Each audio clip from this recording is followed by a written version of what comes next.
जय जानकी कांत स्मरणं जय जय राम राम।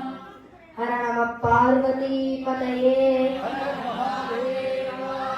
गोपिका जीवन स्मरणं श्रुतिस्मृति पुराणानाम् आलयं करुणालयं नमामि भगवत्पादं शंकरं लोकशंकरं सदाशिव समारंभां शंकराचार्य मध्यमाम् अस्मदाचार्य पर्यन्तां वन्दे गुरु परंपरां। ஸ்ரீ குருப்யோ நமः. இங்க இருக்கிறவா எல்லாருக்கும் என்னுடைய நமஸ்காரங்கள். பகவான் அனுகிரகத்தினாலையும் பெரியவா ஆசீர்வாதத்தினாலையும் நம்ம ஊர் ராதா கல்யாணத்துல பகவானை பத்தி பேசுறதுக்கு எனக்கு ஒரு வாய்ப்பு கிடைச்சிருக்கு. பகவான் எடுத்த அவதாரங்கள்ல சிறப்பான 10 அவதாரங்கள்ல தசாவதாரங்கள்னு நம்ம சொல்றோம்.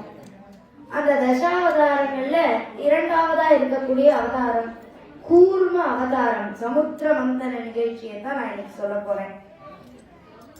சுராசுரம் உத்திமந்தனம் மந்திராஜலம் தத்ரே காமத ரூபேண பிரத்த ஏகாதச விபூஹு அப்படிங்கிற அந்த பாகவத ஸ்லோகத்தின்படி அசுரர்களும் தேவர்களும் அந்த பார்க்கடலை கிடையிற அந்த நிகழ்ச்சி தான் கூர்ம அவதாரம். அப்படி அந்த கூர்ம அவதாரத்தை எப்படி நடந்ததுன்னு சொல்லணும்னா, அசுரர்களுக்கும் தேவர்களுக்கும் அந்த காலத்துல யுத்தம் நடந்துட்டு இருந்தது.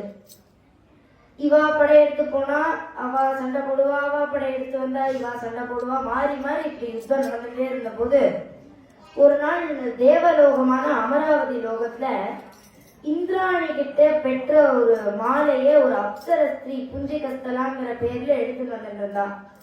அந்த மாலைய வச்சுட்டு அவன் நடந்து வந்துட்டு இருந்தா. என்ன பண்றதுன்னு தெரியல அவளுக்கு அதை வச்சுட்டு. அப்போ எதிர்த்தாப்புல துர்வாச மகரிஷி. இந்த துர்வாச மகரிஷி யார் அப்படின்னு கேட்டோம்னா, அத்ரி மகரிஷிக்கும் அனுஷ்யா தேவிக்கும் மும்மூர்த்திகளே குழந்தையா பிறக்கணும்னு ஒரு வேண்டுதல் இருந்தது. அதை நிறைவேற்றி வைக்கிறதுக்காக அந்த பகவான் மூவர்ல சோமன் அப்படிங்கிற மூத்தவரா பிரம்மன் பிறந்தார். அதுக்கப்புறமா இந்த துர்வாசர் 2வதா இருக்கக்கூடியவரா சிவன் பிறந்தார்.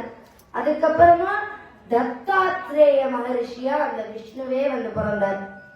இப்படி இந்த மூவர்ல 2வதா இருக்கக்கூடிய துர்வாச மகரிஷி ஆத்ரேய கோத்திரக்காரர். இதுல இன்னொரு விசேஷமும் இருக்கு. என்னன்னா, நம்ம கல்யாண மாப்பிள்ள நாளைக்கு இருக்கக்கூடிய கல்யாண மாப்பிள்ள அவரும் ஆத்ரேய கோத்திரக்காரர். அந்த கிருஷ்ணர் ஆத்ரேய கோத்திரக்காரர்.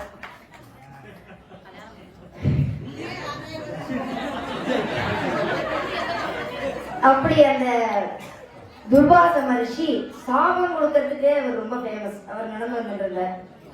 அவர்கிட்ட இவன் இந்த மாலையை கொடுத்தா, எனக்கு இதை வச்சு நான் இதை தேவி கடாட்சம் பெற்ற மாலை இந்திராணிட்டேந்து பெற்றேன், அதை என்னை விட நீங்க வச்சுக்கிறது ரொம்ப உச்சிதம், அதனால நீங்க வச்சுக்கோங்கன்னு கொடுத்துட்டா. இப்ப இவருக்கு அதை வச்சுன்னு என்ன பண்றதுன்னு தெரியல. இவர் நடந்து போயிட்டு இருந்தார். அப்ப அந்த இடத்துல இந்திரன் தன்னுடைய ஐராவத வாகனம் மேல பவனி ரவுண்ட் சொன்னிட்டு இருந்தான். அப்ப அந்த இந்திரனை நிறுத்தினார். ஏ இந்திரா, இங்க நில். இந்த மாலை என் கையில இருக்கிறது தேவி கடாட்சம் பெற்ற மாலை. இதை ஏன்ட்ட இருக்கிறத விட தேவர்களின் அதிபதியான ஓன்ட்ட இருக்கிறது ரொம்ப உசிதம், நீ வச்சுக்கோன்னு அவர் கொடுக்கிறார். இந்திரன் அவனோட கர்வத்தின் பீக்ல இருக்கான். அவனால அதை குனிஞ்சு வாங்கறதுக்கு இதுவே இல்லை. உடனே தயக்கப்பட்டான். துர்வாசத்தை பேசினான். துர்வாச மகரிஷியே, மன்னிக்கவும், எனக்கு இந்த முதுகுல கொஞ்சம் வலி இருக்கு, எனக்கு பதிலா இந்த ஐராவதம்ங்கிற யானை குனிஞ்சு வாங்கிக்கும் அப்படின்னா. உடனே அந்த ஐராவதமானது அப்படி குனிஞ்சு அதை தன் தும்பிக்கையால வாங்கி தன்னுடைய மஸ்தகம் தலையில வச்சிருந்தது. உடனே அந்த மாலையில வந்து முள் இருந்திருக்கு. அது குத்தி இருக்கு. இப்ப எனக்கு குத்துற மாதிரி அந்த குத்துற மாலை தன்னுடைய தலையில வச்ச உடனே அது தலையை வேகமா ஆட்டி இருக்கு. உடனே அது கீழே விழுந்துட்டு அதை பார்க்காம மிதிச்சிருக்கு இந்த ஐராவதம். உடனே துர்வாச மகரிஷிக்கு கோபம். தான் கொடுத்த மாலை அவமதிச்சுட்டான்ல, அதனால கோபம் வந்துருது. இந்திரனுக்கு சாபம் விட்டார். ஏ இந்திரா, யாம் கொடுத்த மாலையை நீ அவமதிக்கிறாயா?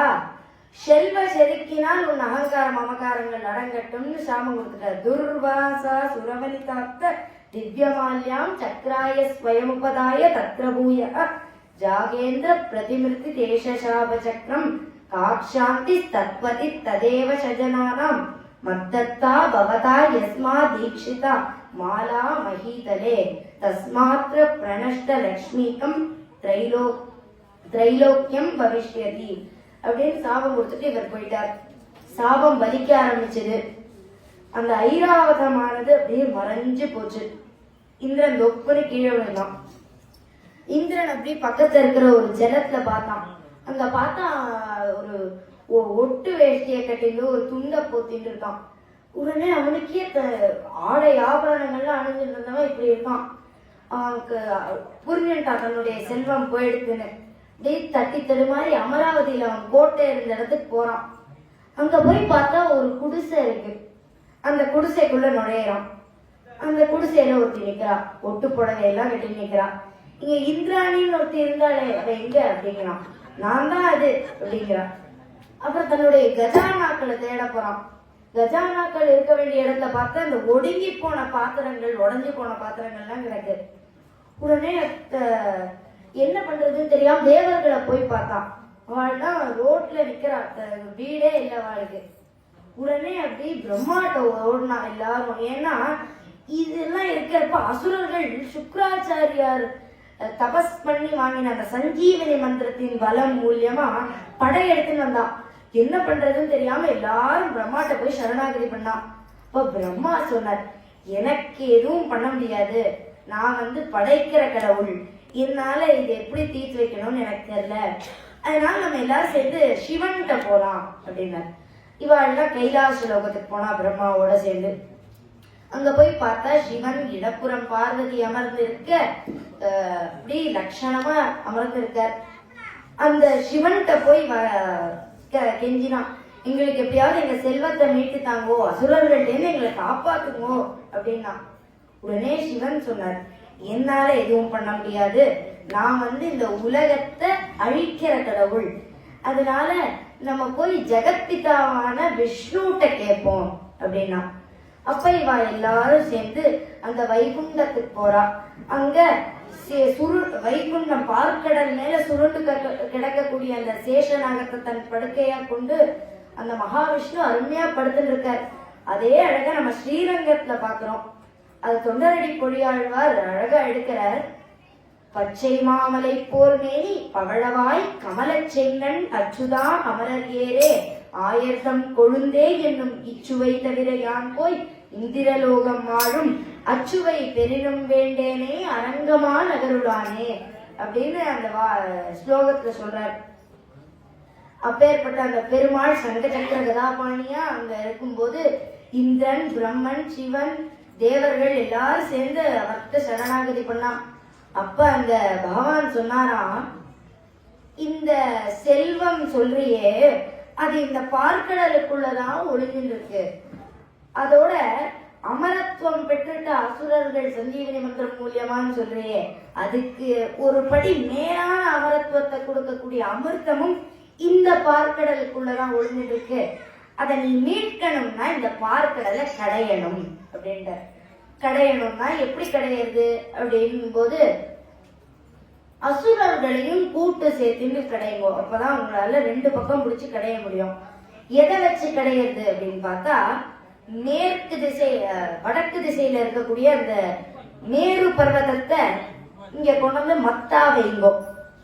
அந்த நாளைக்கு என்ன பண்றது அப்படின் போது அந்த வாசுகின்னு ஒரு நாகம் இருந்தது. அது என்ன நீங்க கயிறா கட்டிக்கோங்கோ இந்த மலையை சுத்தி அப்படின்றது. அதுதான் இளங்கோவடிகள் அழகா சிலப்பதிகாரத்தை சொல்றார். வடவரையை மத்தாக்கி வாசுகியை நானாக்கி கடல் வண்ணன் பண்டொரு நாள் கடல் வயிறு கலக்கிணைய கலக்கிய கை அசோதையர் கடை கயிறால் கட்டுன் கை மலர்கமல உந்தியாய் மாயமோ மறுக்கைத்தே. அப்படி அந்த மேரு பர்வதத்தை இங்க கொண்டு வைக்கிறார். எப்படி வைக்கிறான்னா, ஆதித்யர்கள் 11,000 ஆதித்யர்கள் அதை கொண்டு போக போறா. அவளால் அதை தூக்கவே முடியல.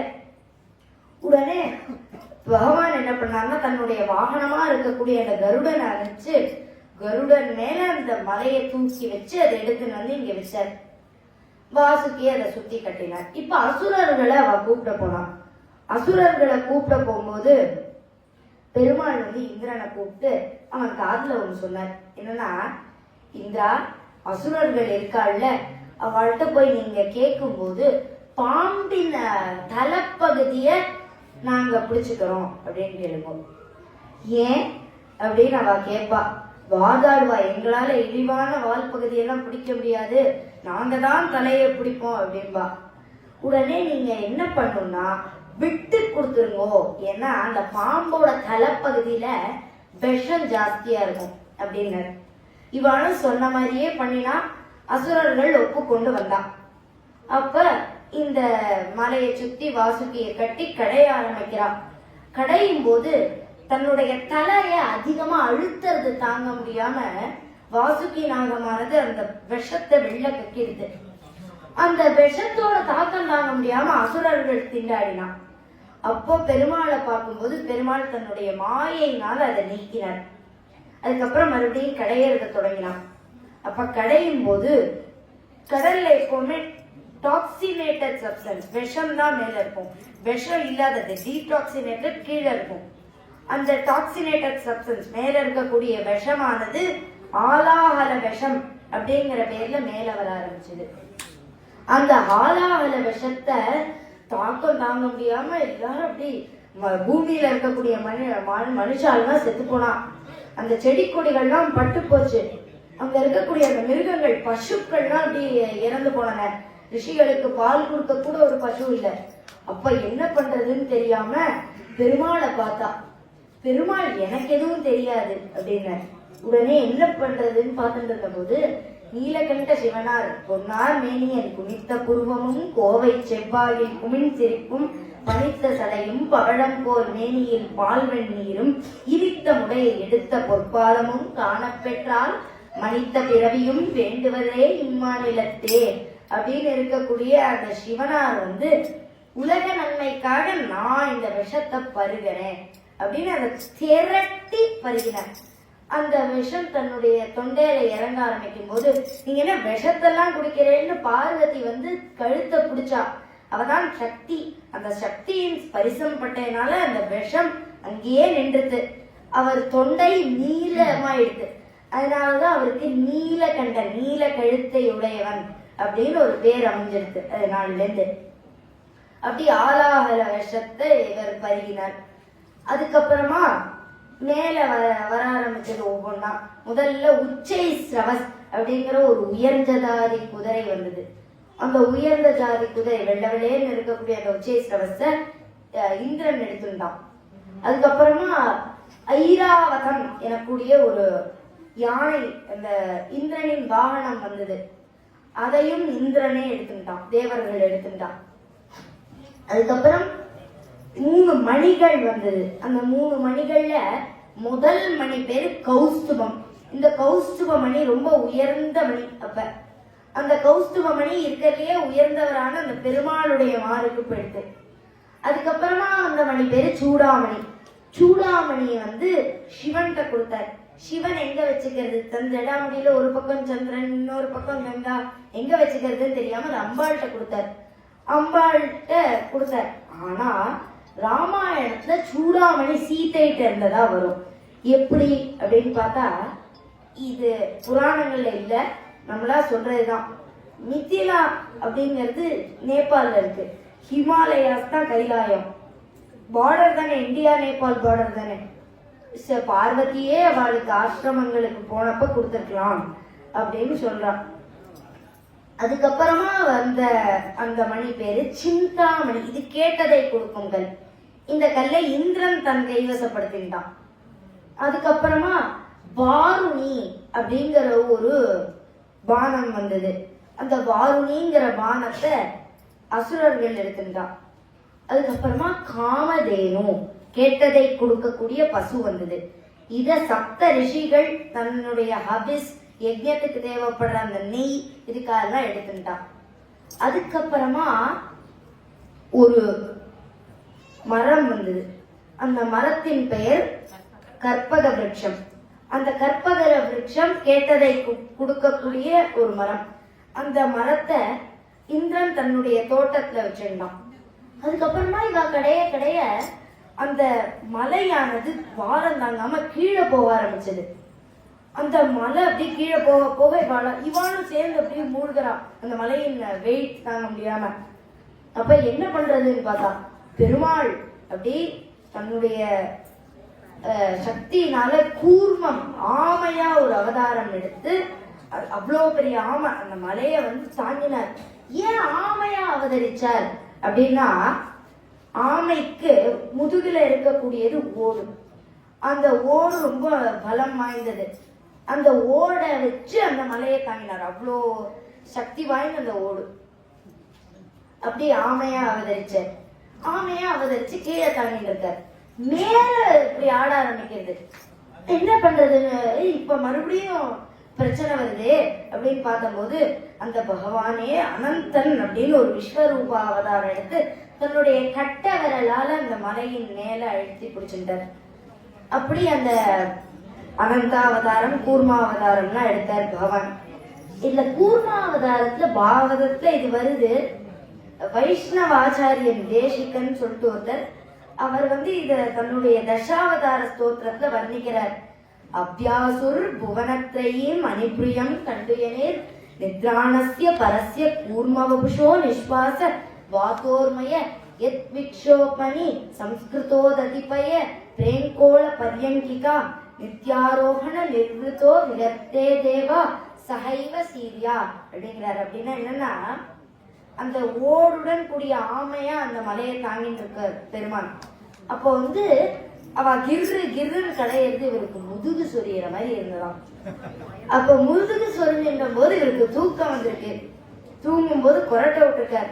அந்த கொரட்டையின் அந்த வேவ் தான் கடல்ல வேவா மாறிடுது, அலையா மாறிடுது அப்படின்னு இதுல எடுக்கிறார்.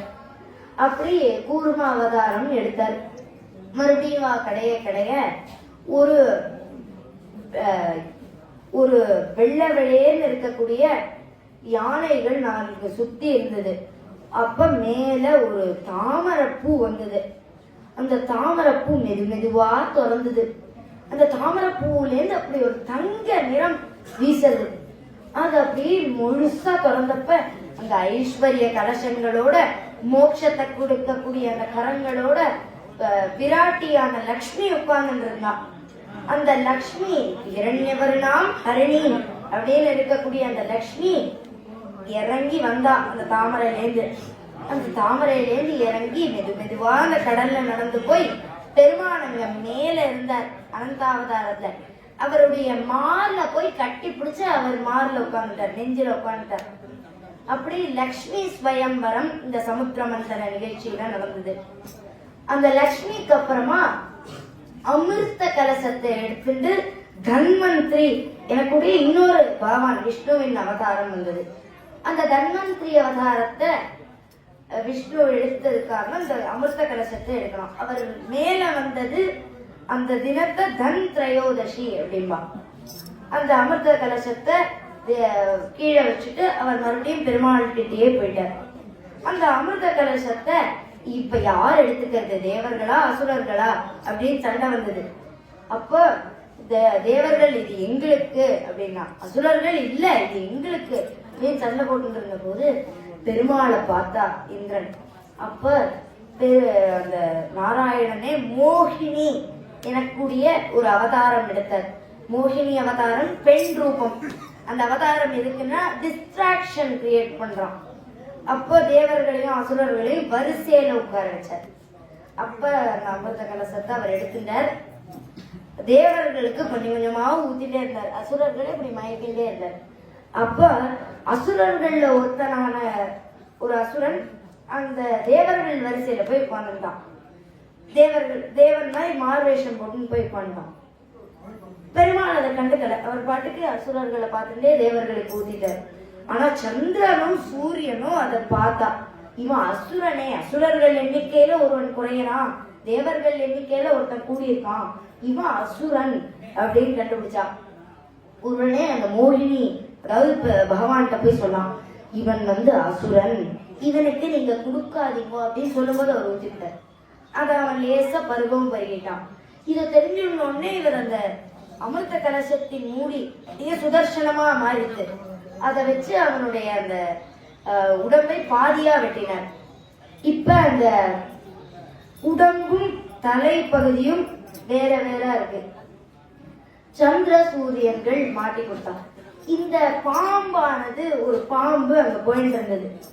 அந்த பாம்பை பாதியா வெட்டி பாம்பின் தலைப்பகுதிய இந்த அசுரனின் கால் பகுதிக்கும் பாம்பின் உடம்பு பகுதியை இந்த அசுரனின் தலைப்பகுதிக்கும் பொருத்தினார் பகவான். அப்போ அதுதான் ராகு கேது அப்படிங்கிற இரு நிழல் கிரகங்களாச்சு. இப்ப அது இன்னும் ரொம்ப கிளியரா இருக்கு. ஏன்னா சந்திரனை கேது கிரகணம் பண்றா, சூரியனை ராகு கிரகணம் பண்றான். ஏன்னா இப்படி மாட்டி கொடுத்ததுனால்தான் அந்த சந்திர சூரிய கிரகணங்கள் அப்படி நடந்தது. அப்படி மோகினி அவதாரம் எடுத்து அமிர்தங்களை தேவர்களுக்கு மட்டும் கொடுத்து அவளுக்கு அமரத்துவம் கொடுத்தார். இப்படி எல்லாமே பகவானா இருந்து மலையை தாங்கினது பகவான், மேலேந்து பிடிச்சது பகவான், அந்த மோகினியா இருந்து தேவர்களுக்கு அமிர்தம் கொடுத்தது பகவான், அந்த அமிர்தத்தை எடுத்து வந்தது தன்வந்திரியா இருக்கக்கூடிய அந்த பகவான். இப்படி பகவான் நாராயணன் எல்லா இடத்துல இருந்தும் அத கூர்மாவதாரம் சமுத்திர மந்தனத்தை நடத்தினார். அப்படிப்பட்ட அந்த பகவானை இப்ப வழிபடுறதுக்கு ரொம்ப எளிதான முறை நாம சங்கீர்த்தனம்.